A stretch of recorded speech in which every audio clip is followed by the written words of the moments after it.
अस्सलाम वालेकुम friends, welcome to DMS travel guide. उम्मीद है कि आप सब खैरियत से होंगे। फ्रेंड्स, आज की वीडियो में हम बात करने जा रहे हैं ऐसी कंट्रीज और बड़ी कंट्रीज जहां पे आप वीज़ा अप्लाई कर सकते हैं बगैर ट्रैवल हिस्ट्री के।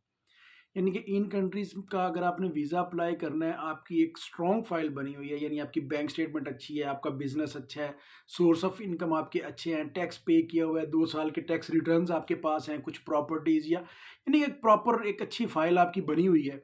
लेकिन आप सोच रहे हैं कि अब आपकी ट्रैवल हिस्ट्री नहीं है तो मैं वीज़ा अप्लाई करूं या ना करूं, तो ये वीडियो देखने के बाद आपका ये कंसेप्ट बिल्कुल क्लियर हो जाएगा कि कहाँ पे आपने वीज़ा अप्लाई करना है, तो आपको ट्रैवल हिस्ट्री की ज़रूरत होगी और किस कंट्री का वीज़ा अप्लाई करने के लिए आपको ट्रैवल हिस्ट्री की ज़रूरत नहीं होगी।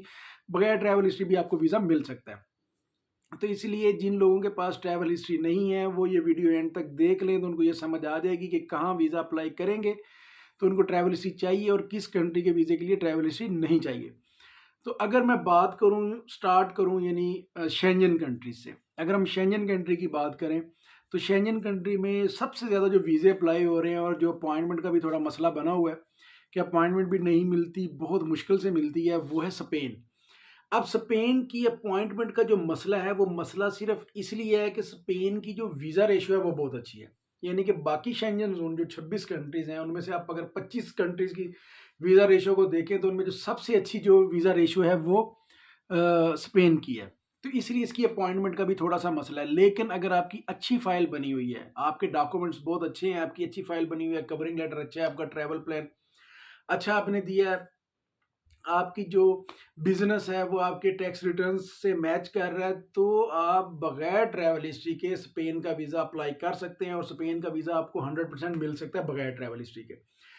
क्लीन पासपोर्ट पे, साफ पासपोर्ट पे भी अगर आप स्पेन का वीज़ा अप्लाई करते हैं, आपका सिर्फ फाइल अच्छी होनी चाहिए।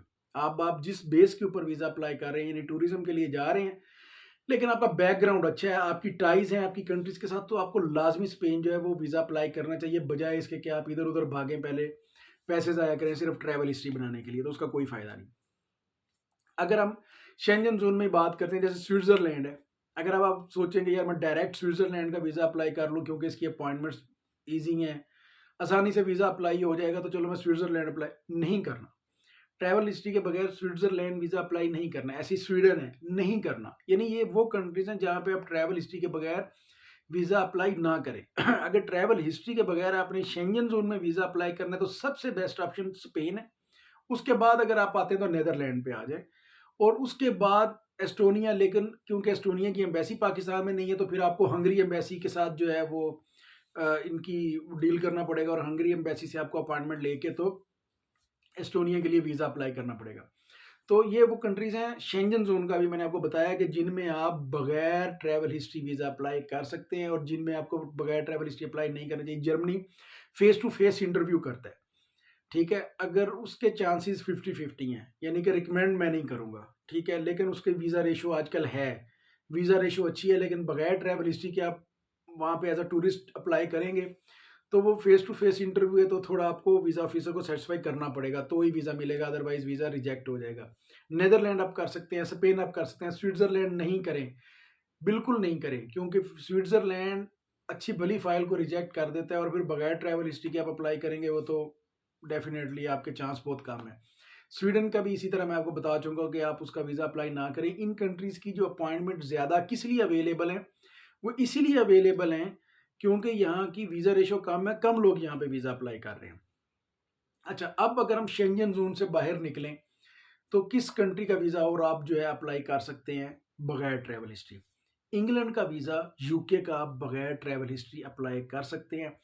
यूके को सिर्फ आपने अपनी जो मंथली इनकम है वो 4 से 5 लाख बतानी है, उस हिसाब से आपने टैक्स पे किया हो। जो आपकी मंथली सेविंग है वो हर महीने आपके अकाउंट में ऐड होनी चाहिए। आपका जो अकाउंट है वो कभी भी एक अमाउंट से नीचे ना गया हो, यानी कि अगर आपकी 30-35 लाख रुपए की स्टेटमेंट है और आपको बिजनेस कर रहे हैं तो आपका जो बैंक है उसमें कभी भी 20-22 लाख रुपए से नीचे बैलेंस ना गया हो, ठीक है? यानी कि वो सिर्फ आपकी बैंक स्टेटमेंट को देख के, आपके सोर्स ऑफ इनकम को देख के, आपकी सेविंग्स को देख के इंग्लैंड आपको वीज़ा देता है। इंग्लैंड को इस चीज़ से कोई गर्ज नहीं है कि आपने कहाँ विजिट किया, कहाँ विजिट नहीं किया, उसने सिर्फ ये देखना है कि आप इंग्लैंड जाएंगे, वापस आएंगे या नहीं आएंगे। ये चीज़ सिर्फ उस और उसका सिर्फ बैंक स्टेटमेंट। मैंने बहुत सारे लोगों ने मुझसे कॉन्टैक्ट किया है जब उनके वीज़ाज़ रिफ्यूज़ हुए हैं इंग्लैंड से, तो मैंने उनके वीज़ा जो रिफ्यूज़ल लेटर हैं वो मैंने देखे हैं। सिर्फ बैंक स्टेटमेंट के ऊपर मैंने कोई 17-18 रिफ्यूज़ल देखे हैं। सिर्फ बैंक स्टेटमेंट अच्छी हो तो वीज़ा आपको मिल जाएगा। इसके लिए भी आपको ट्रैवल हिस्ट्री की ज़्यादा ज़रूरत नहीं। अच्छा, अगर अब हम शेंजन और यूरोप से बाहर आके देखें कि अगर एशिया की तरफ आएँ, यहाँ पे कोई बड़ा कंट्री, अच्छा कंट्री, ट्रैवल हिस्ट्री के बगैर आप कहें कि मैं इसका वीज़ा अप्लाई कर लूँ, तो सबसे बेहतरीन कंट्री जो है वो इस टाइम जापान, और सबसे बेहतरीन उसकी जो वीज़ा रेशो है, सबसे कम टाइम में हफ्ता 10 दिन में आपको रिस्पॉन्स आ जाता है। एम्बेसी की फ़ीस नहीं है, वॉक-इन है, अपॉइंटमेंट की भी ज़रूरत नहीं है, ट्रैवल इंश्योरेंस वगैरह कम डॉक्यूमेंट्स के साथ बेहतरीन जो है वो आपको सबसे यानी कि ईज़ी वीज़ा मैं समझता हूँ, वो जापान का वीज़ा अप्लाई करना। अगर आपको मिल जाता है तो इसकी ट्रैवल हिस्ट्री बहुत स्ट्रॉन्ग है। और अगर आप वहाँ पे जाके कोई फर्दर असाइलम वगैरह अप्लाई करके वहाँ पे रहना चाहते हैं तो कोई 7-8 साल लगते हैं वहाँ पे। फिर आपको कोई ऐसे डॉक्यूमेंट्स बनाने में कि आपको परमानेंट को कार्ड वगैरह मिलेगा जिस पे फिर आप पाकिस्तान ट्रैवल कर सकेंगे, लेकिन फिर 7-8 साल आप जापान के अंदर ही रहेंगे, वापस नहीं आ सकते। लेकिन अगर आप जापान जाते हैं, जापान से जाके वापस आ जाते हैं तो बहुत अच्छी ट्रैवल हिस्ट्री बन जाएगी आपकी। और जापान ऐसा कंट्री है जो बगैर ट्रैवल हिस्ट्री के आपको वीज़ा दे देता है। अच्छा, इसके बाद अगर हम बात करें ऑस्ट्रेलिया, आपको ट्रैवल हिस्ट्री होनी चाहिए, लेकिन ऑस्ट्रेलिया के लिए आपके पास शेंजन ज़ोन या इन बड़ी कंट्रीज़ की ट्रैवल हिस्ट्री मैटर करती है। दुबई और थाईलैंड की ट्रैवल हिस्ट्री का कोई फ़ायदा नहीं। और सबसे आखिर में मैं बात करने लगा हूँ कनाडा की, क्योंकि कनाडा की बहुत ज़्यादा एड्स चल रही हैं फेसबुक पे, यूट्यूब पे, बहुत सारे एजेंट इसकी एडवर्टीज़मेंट कर रहे हैं। जो लोग कनाडा का जो स्टडी वीज़ा है वो सबसे बेहतर है। अगर आप स्टडी वीज़ा पे जा रहे हैं तो Canada is the best. Okay, अगर आपके पास उनके अकॉर्डिंग सफिशिएंट बैलेंस है आपके बैंक में और आप उनकी फीसेस पे कर सकते हैं तो सबसे बेहतर कनाडा, आप स्टडी वीज़ा अप्लाई करें। उसके बाद अगर आप टूरिस्ट वीज़ा के लिए कनाडा जा रहे हैं तो कनाडा आपको बगैर ट्रैवल हिस्ट्री के वीज़ा नहीं देगा। ये कंफर्म बात आपको मैं बता रहा हूँ, आप बेशक अटेम्प्ट करके देख लें, ट्राई कर लें एक बार। और ट्रैवल हिस्ट्री कौन सी चाहिए?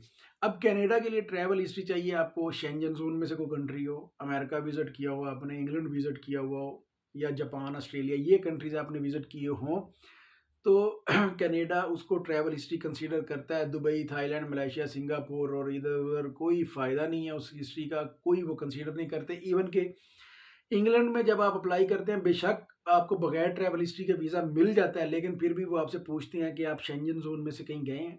यानी एक चीज़ है, आपकी जो असल ट्रैवल हिस्ट्री है, वो ट्रैवल हिस्ट्री बनती है जब आप इंग्लैंड विज़िट करते हैं, आप जापान विज़िट करते हैं, आप शेंजन ज़ोन विज़िट करते हैं, तो आपकी असल जो ट्रैवल हिस्ट्री है वो कंसीडर होती है। फिर बड़ी कंट्रीज़ में आप अमेरिका के लिए अप्लाई करते हैं या कनाडा के लिए अप्लाई करते हैं, तो कनाडा आपको ट्रैवल हिस्ट्री के बगैर बिल्कुल वीज़ा नहीं देता। तो फ्रेंड्स, ये आज की वीडियो में मैंने आपको बताया कि कौन-कौन सी कंट्रीज़ में आप बगैर ट्रैवल हिस्ट्री के वीज़ा अप्लाई कर सकते हैं, आपको वीज़ा लगने के मिलने के चांसेस हैं, और किन कंट्रीज़ में आप वीज़ा अप्लाई ना करें अगर आपकी ट्रैवल हिस्ट्री नहीं है।